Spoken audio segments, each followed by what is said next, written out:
Good Morning Washington. We're on your side. Tonight, the major winter storm, a bomb cyclone slamming into the East Coast. Blizzard warnings from Maryland to Maine tonight. Emergency rescues underway at this hour. D.C., Philly, New York, Boston, all slammed. Hundreds of accidents tonight, an historic high tide, hurricane-force wind gusts, and what's now coming next, where schools are already closed tomorrow. The airports tonight, thousands of flights canceled, the train derailment with hundreds on board. The new book, Steve Bannon turning on the president and his family, saying Don Jr.'s meeting in Trump Tower was treasonous. Well, tonight, as the president tries to stop the book, the publisher late today revealing they'll put it out early, tomorrow. And the president answering our Cecilia Vega when she asks, was he betrayed? The earthquake rattling the West, the concern over that fault line tonight. 25 years after Waco. And tonight, the rare interview right here. One of the children who got out alive. And you will hear the audio, the negotiator trying to get them out. And the stunning new images just in tonight, the child, sharks circling. The family had no idea. This is ABC World News Tonight with David Muir. Good evening, and it's great to have you with us here on a Thursday night. We hope you're indoors. We begin with that massive and deadly winter storm, what's called a bomb cyclone, and it is living up to its name tonight, slamming into the east. And just look at the scope of this storm. Along the East Coast, several states of emergency as we come on the air. Coastal flooding along the shore, damaging waves in Scituate, Massachusetts tonight. Blizzard conditions and blinding snow, whiteout conditions, in fact, on the roads right there in Exeter, New Hampshire. And in downtown Boston, firefighters making a rescue in the icy, flooding streets. And tonight, real concern about what's coming next after this storm. Schools already closed in some places. And ABC's Eva Pilgrim leads us off from Boston tonight. Tonight, the devastating nor'easter, a bomb cyclone unleashing its power. In Massachusetts, hurricane-force wind gusts, and in Scituate on the coast, some of the worst flooding in recent memory. Homes and businesses inundated. You can see just how hard these waves are crashing against this seawall. It's crashing the water up over the roofs of these houses. In Boston, fire trucks driving through floodwaters. First responders making water rescues. It's just afternoon here in Boston. You can see this right here is floodwaters coming out of the Boston Harbor. It's not even high tide yet. We've already had to move our cars twice. At one point, the water was as high as the hood of our SUV. Nearby, we spotted a man heading home from delivering food. What are you doing driving in this? That's it. I'm working for Grubhub. The powerful storm dumping up to 3 inches of snow an hour in the region, along with lightning and thunder. In Manchester, New Hampshire, this vehicle crashing into a nursing home.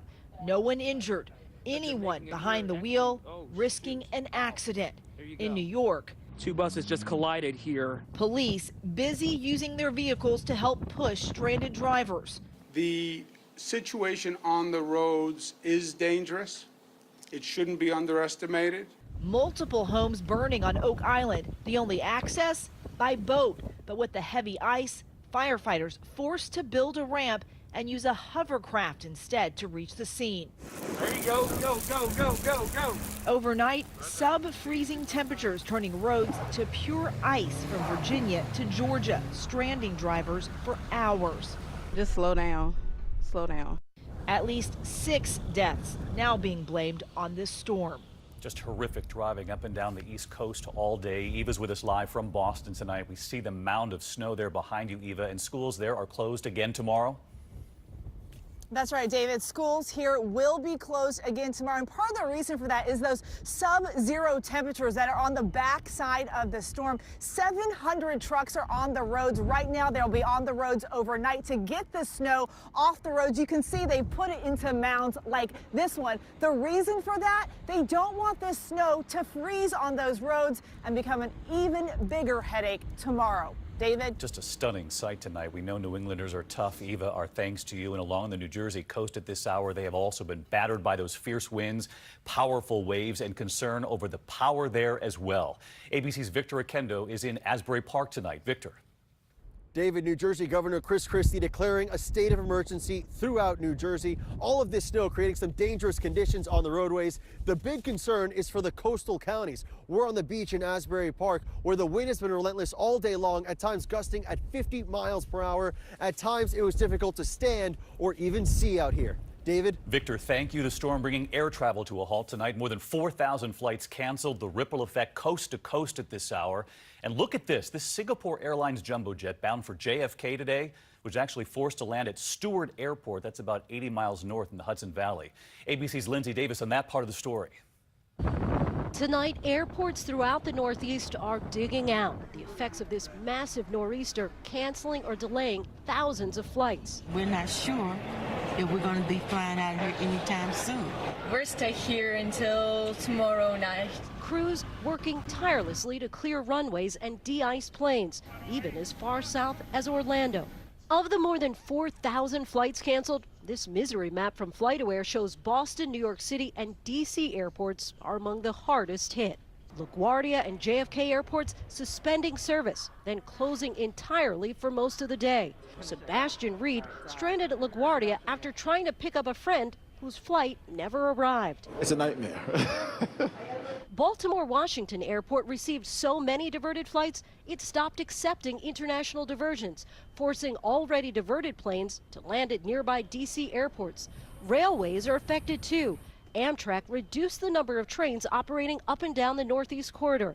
This train derailed overnight in Georgia with 300 passengers on board. We're trying to pull up normally, but the switch was frozen. Fortunately, no one was injured. Extremely fortunate on that front. Lindsay Davis with us live at LaGuardia. And Lindsay, not a soul there behind you. I've never seen LaGuardia like that.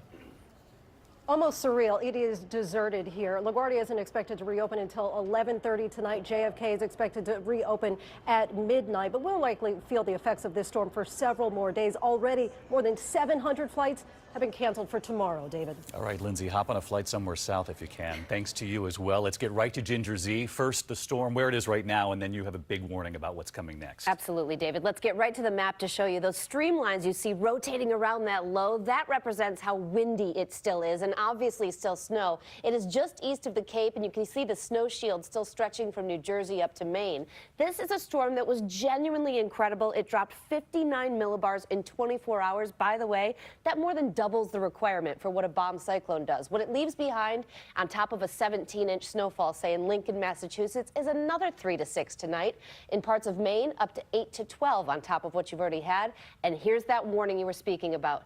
David, it is going to be so cold as far south as Homestead, Florida is in a frost advisory. But look at those wind chills for Washington, D.C., where schools are closed because of the wind chill, 15 below. It sticks around for Saturday morning as well. Pittsburgh is going to have its coldest air since February 2015. And a real warning about the salt on the road. Sometimes it doesn't work when it gets that cold. So that be cold, safe out there. It doesn't work, right? All right, Ginger, we'll see you in the morning on GMA. In the meantime, we move on tonight to the other developing story at this hour. Of course, that new book, Steve Bannon turning on the president's family, sending shockwaves through the White House. President Trump trying to stop the book.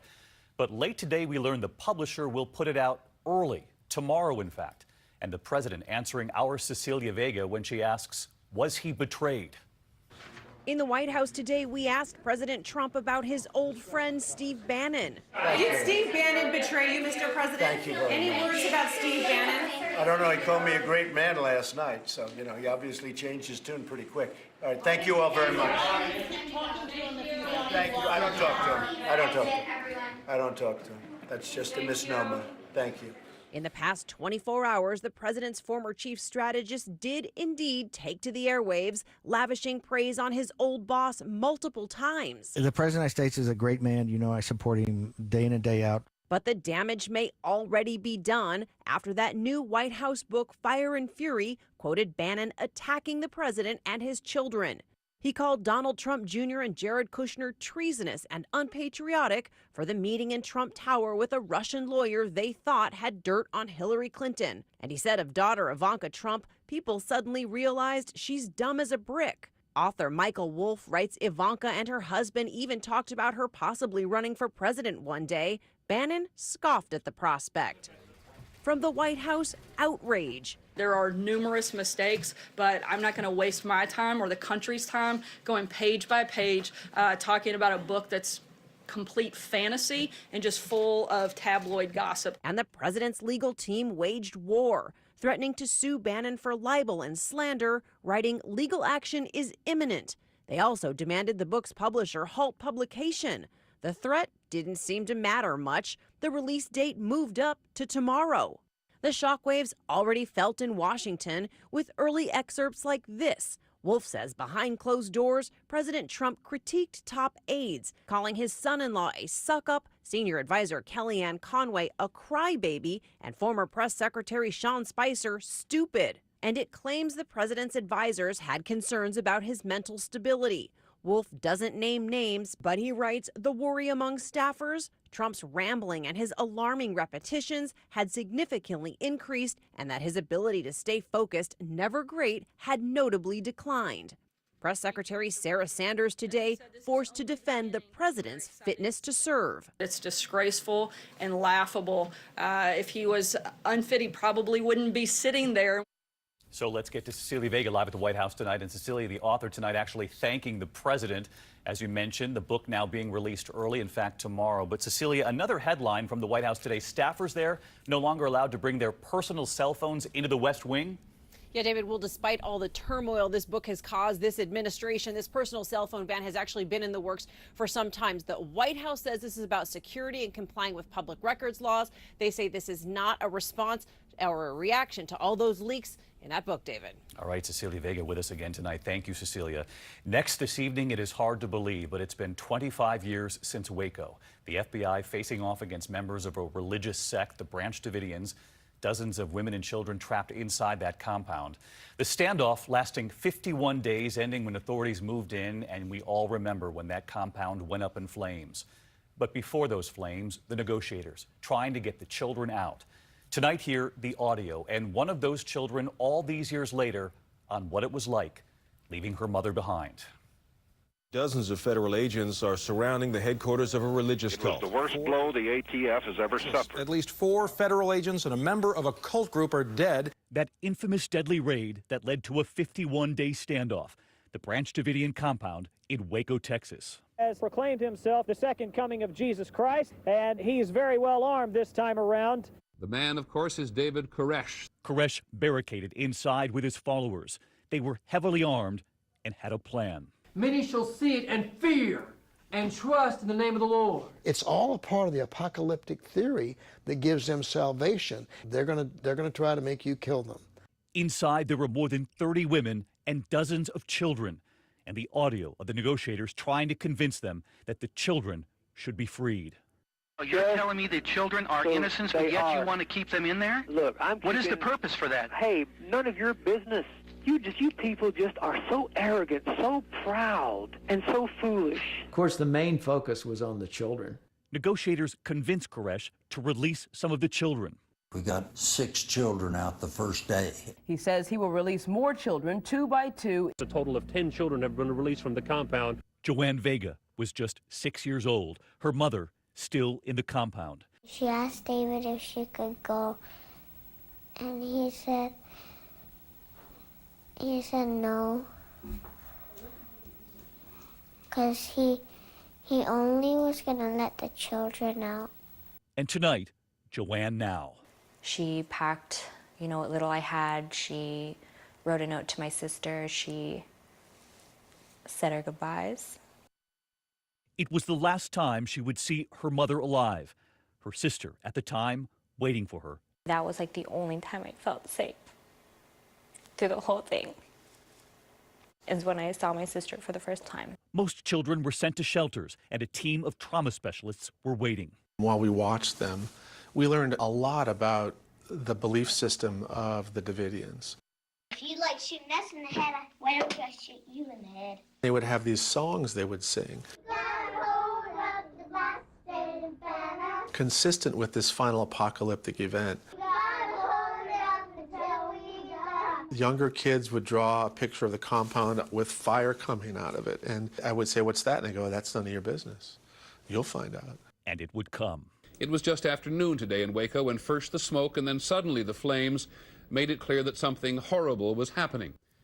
Nearly 25 years ago. The full story tonight, our 2020 team putting together Truth and Lies.